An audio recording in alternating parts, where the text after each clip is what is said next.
जी बिस्मिल्लाहिर्रहमानिर्रहीम। Dear students, आज होने जा रहा है बिल्कुल नया और बहुत ही इंफॉर्मेटिव लेक्चर, और ये कर देगा आपके तमाम इबहाम, तमाम जो आपकी अभी तक की एम्बिग्विटीज़ हैं उनको बिल्कुल क्लियर आउट करने वाला है। बहुत सी जगहों पर आप जब लिखते हैं डेट्स, मंथ्स, ईयर्स, तो आपको तरतीब नहीं पता चलती कि पहले डेट्स लिखें, मंथ्स लिखें या ईयर्स लिखें, या पहले मंथ आना चाहिए फिर डेट आनी चाहिए, या फिर ईयर आना चाहिए, या फिर हम डेज़ ऑफ द वीक बोलते हुए कभी सेचर, कभी सेटर, कभी सैटरडे, कभी सैटरडे बोलते हैं ना। तो आज ये हम दूर होने वाले हैं सारे, और फिर हमारा जो रेगुलर एक पैटर्न है Urdu to English translation of everyday sentences, वो है हमारा तीसरा हिस्सा। तो ये है हमारा स्केड्यूल, आइए शुरू करते हैं जी। और लीजिए जी, हमारा 22nd लेक्चर है जो आज हम शुरू कर रहे हैं जी, 22वां लेक्चर जी। सबसे पहले हमारा सेक्शन है days of the week pronunciation, और देखते हैं जी प्रोनाउंसिएशन क्या है जी इसका। जी देखिए, दैट इज सैटरडे,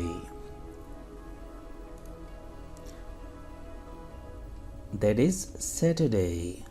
बेहतर है कि आप ये जो डे है इसको पहले डेई, जैसे यहाँ पर मैंने लिखा है डेई, डे ही। अगर आपकी लैंग्वेज में डिफ्थोंग्स नहीं हैं तो कोशिश कीजिए बोलने की। सैटरडे, डे तक हम बोलते हैं बिलमूम, लेकिन आप थोड़ा सा ई साउंड भी आगे कीजिए, पहले डे ए साउंड और फिर ई साउंड, सैटरडे। ठीक है जी, what is this? This is Saturday, Saturday. Okay, इसी पैटर्न पर नेक्स्ट जो डेज हैं उनको भी आप बोलिएगा, Saturday. And what is the next one? Okay, that is Sunday, Sunday, Sunday. Like cup, fun, Sunday, Sunday. That is not Monday, not Monday, this is Monday, Monday, Monday. And next is the Tuesday, Tuesday with Z sound, as you can see right here. There is Z sound here, Z sound, that is Tuesday, Tuesday. And in American just Tuesday, Tuesday. And this is Wednesday, Wednesday, and that's enough, Wednesday. We're not pronouncing D here, Wednesday, Wednesday. And in American Wednesday, just Wednesday, Wednesday, Wednesday. Otherwise it's proper, that's Wednesday. Okay जी, next देखिए जी, Thursday, very simple, Thursday, Thursday. And Friday, Friday, Friday.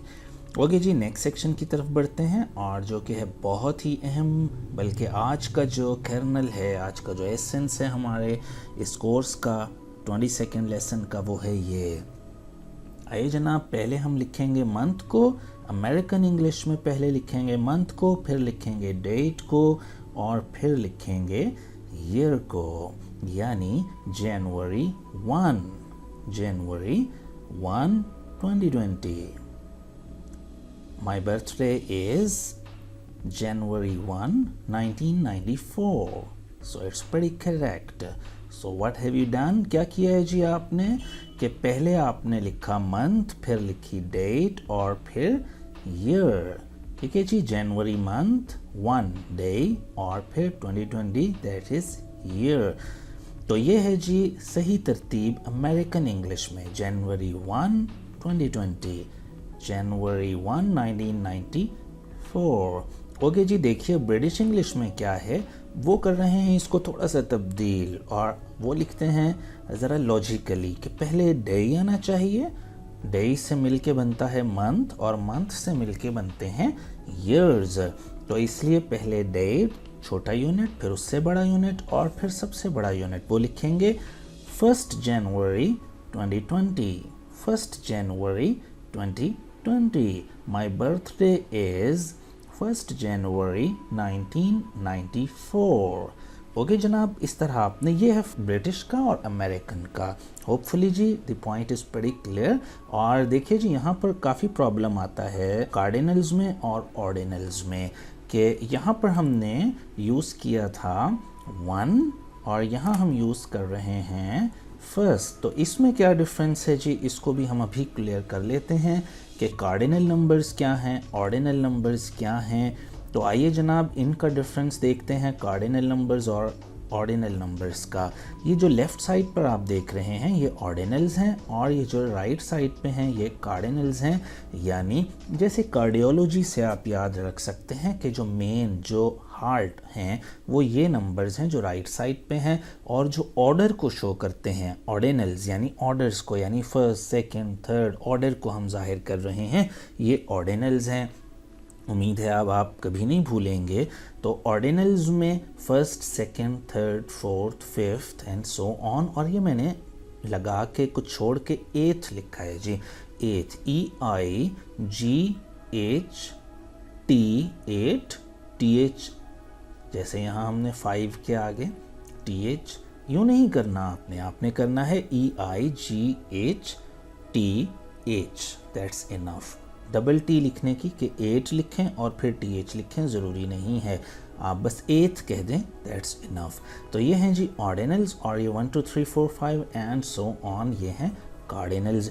तो हमने देखा कि British ने use किए ordinals और अमेरिकन ने यूज़ किए कार्डिनल्स। आइए मज़ीद इसको देखते हैं, और ये देखिए जी 1 फरवरी 2020 ये है ब्रिटिश, लेकिन जब आप लिखने में ये इस्तेमाल करेंगे 1 February 2020 that is British expression for showing months dates and years. लेकिन जब आप बोलने में करेंगे my birthday is the 1 February 1990 यूँ करेंगे। ओके क्लियर है? द 1 फरवरी 2020 आप कह सकते हैं first my birthday is 1 February 1990, लेकिन वो that sounds a bit weird, काफ़ी वियर्ड लगता है, अजीब लगता है ये कहना। तो जब आप फ्लुएंसी में बोल रहे होते हैं इंग्लिश तो आप इसकी आदत बना लीजिए, द 1 फरवरी 1990, द 1 फरवरी 2020, इस तरह बोलेंगे आप द और ऑफ का इजाफा करके जब कभी आप ब्रिटिश बोलना चाहते हैं। और जैसे मैंने पहले कहा कि जब भी आप ब्रिटिश बोलेंगे तो फिर पूरी अंग्रेज़ी का जो स्ट्रक्चर है उसमें आप स्किल्ड होने चाहिए, और जब अमेरिकन बोलना चाहते हैं तो फिर आपको मुकम्मल वही जो सेंटेंसेस हैं वो यूज़ करने होते हैं। आई February 1 2020 that is American expression, that's pretty simple. So you can say my birthday is February 1 1990, just my birthday is July 2 1990, you can say just like this, very simple। और अगर आप ज़रा fashion चाहते हैं, traditional हैं, conservative हैं और चाहते हैं कि मैं थोड़ा सा कॉम्प्लेक्स इंग्लिश में स्किल्ड होना चाहिए मुझे, तो आपको बोलना चाहिए I was born on the 1 July 1990 like this. Okay जी, तो आपने द और ऑफ ऑफ वाव से बोलेंगे, इसे ऑफ पढ़ेंगे, या आप इसे ऑफ OFF से मुख्तलिफ करके ऑफ के बजाय आप ऑफ कर सकते हैं। या अगर यहाँ पर भी अमेरिकन एक्सप्रेशन लाना है तो आप वाव के साथ बोलेंगे, लेकिन चूंकि ये ब्रिटिश है तो इसलिए the 1 February 2020 that will be the right expression। Hopefully जी आपका ये इबहाम, आप में जो ये अनक्लियर थी चीज़ें वो हो गई बिल्कुल क्लियर। तो ये फ़र्क है जी जब कभी हम लिखते हैं या बोलते हैं मंथ डेट और ईयर, मंथ डेट और year MD, Y that is American expression। और जब कभी आप यूज़ करते हैं ऑर्डिनल्स जैसा कि ब्रिटिश करते हैं ऑर्डिनल्स, 1 February 2020, the 1 February 2020, फिर आप ये यूज़ करेंगे यानी ऑर्डिनल्स के साथ, और फिर मंथ यानी पहले डेट है, फिर मंथ है और फिर ईयर है, यानी DMY, pretty logical, DMY। Otherwise American में MD and then comma and then year, इस तरीके से लिखेंगे। होपफुली जी इससे रेलेवेंट आप सब कुछ कर चुके। अगर उसके बावजूद आपको कोई एम्बिग्विटी है, कुछ बातें क्लियर नहीं हुई, तो आप कमेंट बॉक्स में मुझसे पूछ सकते हैं। और लीजिए जी नेक्स्ट सेक्शन पर चलते हैं, how to say the ear. Okay जी, ईयर कैसे आपने प्रोनाउंस करने हैं, बोलने हैं। तो ईयर में अगर है जी 2000 तो you can say 2K, I was born in 2K। I was born in 2K. अगर सिर्फ ईयर आपने बोलना है तो आप यूँ कह सकते हैं I was born in 2K. और 2009 में माई बर्थडे इज़ इन 2009 कह सकते हैं, लेकिन बेहतर एक्सप्रेशन है जी 29 अगर कहेंगे तो 29 जैसे फिगर लगेगा, 29, 30, 31 इस तरह लगेगा, तो इसलिए 29 नहीं बल्कि आप क्या कहेंगे 2009. I was born in 2009. तो अगर आप पैदा हुए तो आप बहुत छोटे हैं अभी और वेरी माइनर ऑफ एज, तो ये है जी 2009. क्लियर है जी. इसको इस तरह बोलेंगे 2008, 2006. I did my masters in 2006, 2007 like that. और बेहतर एक्सप्रेशन 2011 में आप यूँ नहीं बोल सकते, 2011 बोल सकते हैं, लेकिन बेहतर expression 2011. That's very right. 2011. I did my masters in 2011. I did my MPhil in 2011 like that. और बेहतर एक्सप्रेशन जो बेस्ट एक्सप्रेशन है वो ये है 2011. I did my masters in 2011. अब देखिए एंड नहीं कह रहा मैं 2000 n just न n 2011. He was born in 2011, not 2011 just. Rather 2011. That's better expression. That's the best expression rather I can say. तो ये थे जी थोड़े थोड़े एक्सप्रेशंस जो आप यूज़ कर सकते हैं टू से द ईयर, कि किस तरह हमने साल को प्रोनाउंस करना है. तो आप देख रहे हैं कि एप्ट इंग्लिश में, प्रॉपर इंग्लिश में और जो हम बोलते हैं उसमें कितना डिफरेंस है. आइए जनाब हम अपने थर्ड सेक्शन की जानिब बढ़ते हैं. Let's see what is that. लीजिए जनाब, ये है हमारा उर्दू हिंदी टू इंग्लिश, और कॉमन एक्सप्रेशंस जो हम डेली यूजेज में लाते हैं उनको यूज़ कर रहे हैं हम. तुमने शर्ट उल्टी पहनी हुई है. तुमने शर्ट उल्टी पहनी हुई है. Your shirt is inside out. You can see right here your shirt is inside out. ये आप यूँ भी कह सकते हैं you are wearing the shirt inside out.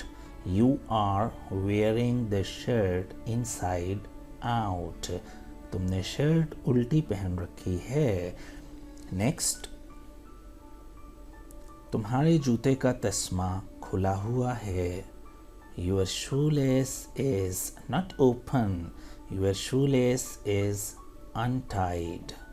Your shoelace is untied. That is untied. खुला हुआ है. shoelace जूते का तस्मा. your तुम्हारा is है. your shoelace is untied. Let's see what's next.